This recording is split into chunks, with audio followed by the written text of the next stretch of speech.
नमस्कार and I welcome to all of you in global lookout. दोस्तों, recently Indian rocket force या missiles force को लेके काफ़ी ज़्यादा न्यूज़ जो है वो चर्चा में है। प्रलय मिसाइल्स की भी काफ़ी ज़्यादा चर्चा हो रही है आजकल न्यूज़ आर्टिकल्स में। दरअसल हुआ क्या है कि अभी रिसेंटली में इंडिया और चाइना के ट्रुप्स के बीच में जो क्लैश हुआ था अरुणाचल के तवांग एरिया में, उसके बाद से इस बात और जोर दिया जा रहा है कि इंडिया के पास भी अपनी रॉकेट फोर्स होनी चाहिए और इंडियन आर्मी को बहुत जल्दी प्रलय मिसाइल्स अपनी जो उसकी जो आर्सनल है उसमें इंक्लूड करना चाहिए। और प्रलय मिसाइल अगर इंडियन आर्मी ले लेती है तो ये बहुत बड़ा माइलस्टोन होगा इंडिया की रॉकेट फोर्स की डेवलपमेंट के लिए।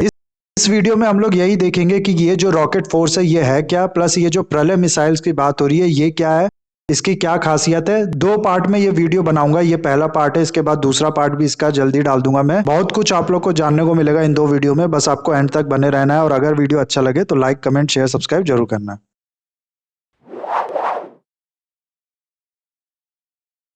सबसे पहले तो देखो, रॉकेट और मिसाइल ये दोनों अलग अलग चीज है। यहाँ बात छिड़ी है तो मैं आप लोग को बता दे रहा हूँ, जो रॉकेट होता है ना उसमें कोई गाइडेंस सिस्टम नहीं लगा होता, यानी कि उसे किस डायरेक्शन में जाना है ये वो खुद डिसाइड करता है। बाकी हम लोग उसको कोई डायरेक्शन नहीं दे सकते। सिर्फ उसके अंदर कितना ज्यादा फ्यूल है वो डिसाइड करेगा कि ये कहाँ तक जाएगा, और कोई चीज उसका जो डायरेक्शन होता है या फिर जो उसकी रेंज होती है जहां तक वो जाता है वो चीज डिसाइड नहीं करती है। दिवाली पे आप लोग जो रॉकेट फोड़ते हो वो सबसे बड़ा एग्जाम्पल है इस चीज का। आप उसको सीधा खड़ा करते हो और फिर उसमें आग लगाते हो तो ऊपर जाता है वो, और उसी को अगर हॉरिजॉन्टल में करके उसमें आग लगाओ तो वो हॉरिजॉन्टली जाएगा। कहने का मतलब है कि इसका कोई गाइडेंस सिस्टम नहीं है। आप इसको ये नहीं बता सकते कि यहाँ तक जाना है या फिर इस डायरेक्शन में जाना है, आपको उसके अकॉर्डिंग इसको अरेंज करना पड़ेगा। प्लस जितना फ्यूल होगा इसमें उसका उतना ये जाएगा फिर रुक जाएगा। वही जो मिसाइल होते हैं इनमें पहले से प्रोग्राम करके इनको बताया जाता है कि ये आपका टारगेट है, यहाँ पर आपको जाके हिट करना है, इस लोकेशन पे एनिमी है या फिर एनिमी का जो इक्विपमेंट्स है या फिर जो भी है जहां पर हिट करना होता है इसमें पूरा फिट किया होता है। जबकि रॉकेट में ऐसा कुछ नहीं है, जितना उसमें फ्यूल होगा उतना वो दूर तक जाएगा। अब इंडिया में हो क्या रहा है कि एक के बाद एक हम लोग देख रहे हैं कि जो इंडिया का मिसाइल आर्सनल है वो धीरे धीरे बढ़ती जा रही है। अक्सर आप लोग न्यूज में ये खबर सुनते होंगे कि आज डीआरडीओ ने ये बनाया या फिर इस मिसाइल की टेस्टिंग हुई और इस मिसाइल को इंडक्ट किया गया। तो इंडिया की जो मिसाइल्स हैं वो बढ़ती जा रही है। अलग अलग मिसाइल जो है इंडिया खुद से भी बना रहा है, बाहर से भी प्रोक्योर कर रहा है। और ये सब जो मिसाइल्स है ये अलग अलग वेराइटीज की हैं, इनको हैंडल करने का तरीका अलग है, इनको अलग अलग तरीके से स्टोरेज करना है, मैनेजमेंट इनका पूरी तरीके से अलग है। को इंडिया आए दिन इंडक्ट कर रहा है अपनी आर्म फोर्स में अपनी मिसाइल्स कैपेबिलिटीज बढ़ाने के लिए।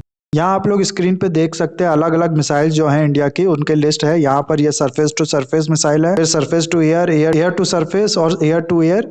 ये सारी मिसाइल्स की जो लिस्ट है जो इस समय इंडियन आर्म फोर्स के पास है वो है।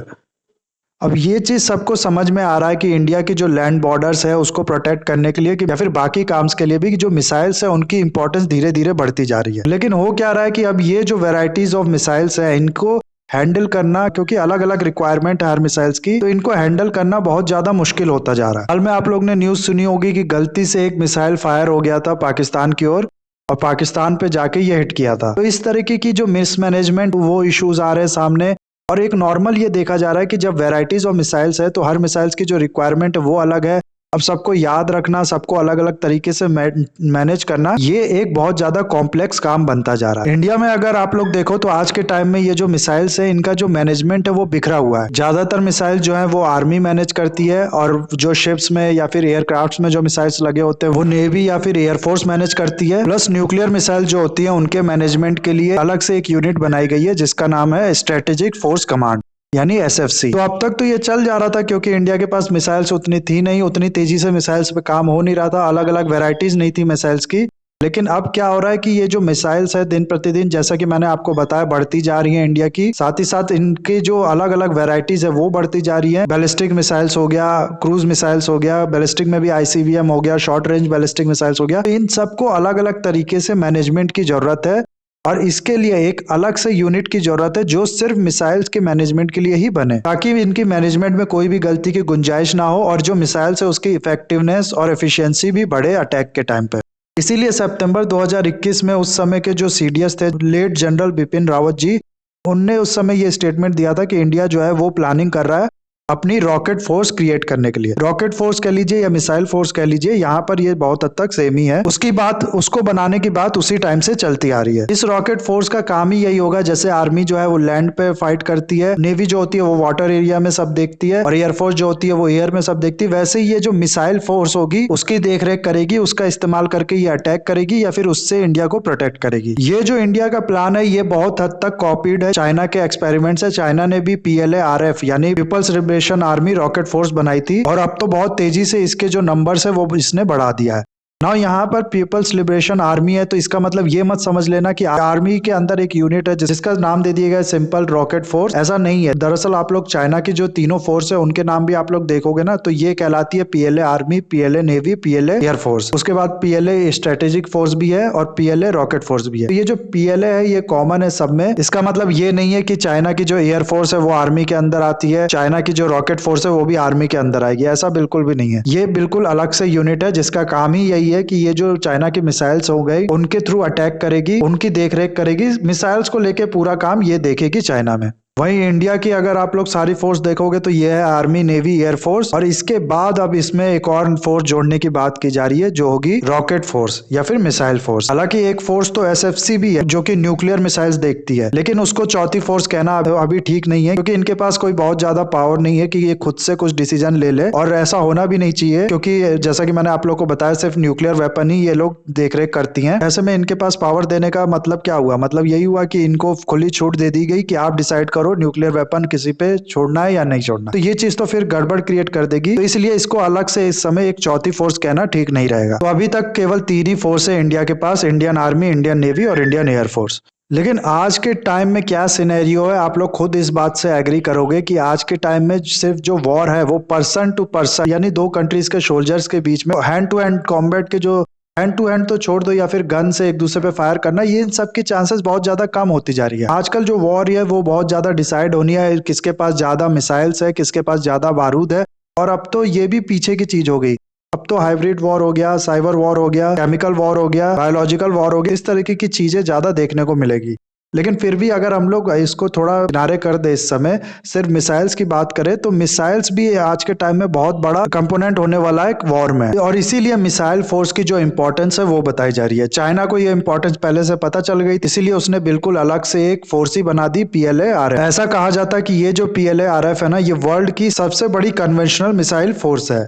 2017 से लेकर 2019 तक की सिर्फ बात करें तो सिर्फ इन्हीं 2-3 सालों में चाइना ने इसकी जो पूरी संख्या थी वो 33% ज्यादा बढ़ा दी है सिर्फ 2 सालों में। तो इससे आप लोग अंदाजा लगा सकते हैं कि चाइना जो है वो कितनी तेजी से इसकी ओर काम कर रहा है। अब ऐसे में आप लोग खुद सोचो, कल को इंडिया और चाइना में जो कॉन्फ्लिक्ट है वो होता है, वॉर जैसी सिचुएशन आ जाती है, या फिर वॉर जैसी नहीं भी हुई, ये थोड़ा सा उससे कम ही हुई, लैंड बॉर्डर है वहां पर कॉन्फ्लिक्ट होता है, तो चाइना सबसे पहले क्या करेगा कि जो इंडियन आर्मी के लिए जो इंपॉर्टेंट इंफ्रास्ट्रक्चर हो गए, जैसे कि लॉजिस्टिक रोड हो गई जिससे इंडियन आर्मी सप्लाई वगैरह करती है अपनी, या फिर कमांड सेंटर्स हो गए, एयर बेसिस हो गए, फोर्स कंसंट्रेशन हो गए, इन सब पे चाइना अटैक करेगा इसी PLA-RF का यूज करके। अब ऐसे में भले ही इंडियन आर्मी या फिर इंडियन एयरफोर्स दोनों के पास सरफेस बेस्ड ब्रह्मोस मिसाइल दिए हुए हैं, लेकिन इन लोग में अच्छे से कोऑर्डिनेट कर पाना और उसके बाद रिटेलिएट कर पाना इतना ज्यादा आसान होगा जितना एक अलग से फोर्स होती वो मिसाइल्स का यूज करके करती, तो जाहिर सी बात है नहीं होगा। इसीलिए ये जो फोर्स है ये एक तरीके से आज के टाइम में नेसेसिटी बन गई है, एक अलग से यूनिट हो जिसके पास इनफ पावर हो ऐसे सिनेरियो में खुद से डिसीजन लेकर रिटेलिएट करने का।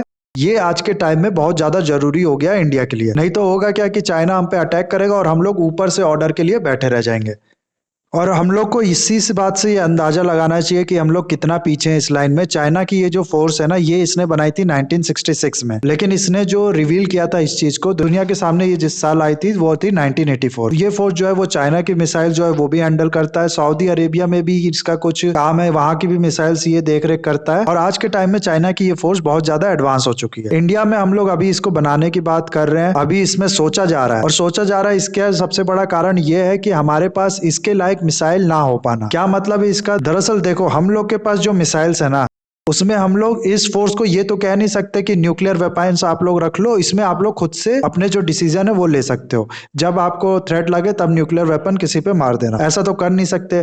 प्लस इसके लिए ज्यादा महंगे मिसाइल्स भी इन लोग को नहीं दे सकते, नहीं तो इनको जब भी थ्रेट लगेगा तो इनकी तो मजबूरी हो जाएगी उसको यूज करना, मिसाइल्स को यूज करना, और इससे होगा क्या कि इंडिया का जो डिफेंस बजट है वो अकेला उस मिसाइल्स में चला जाएगा।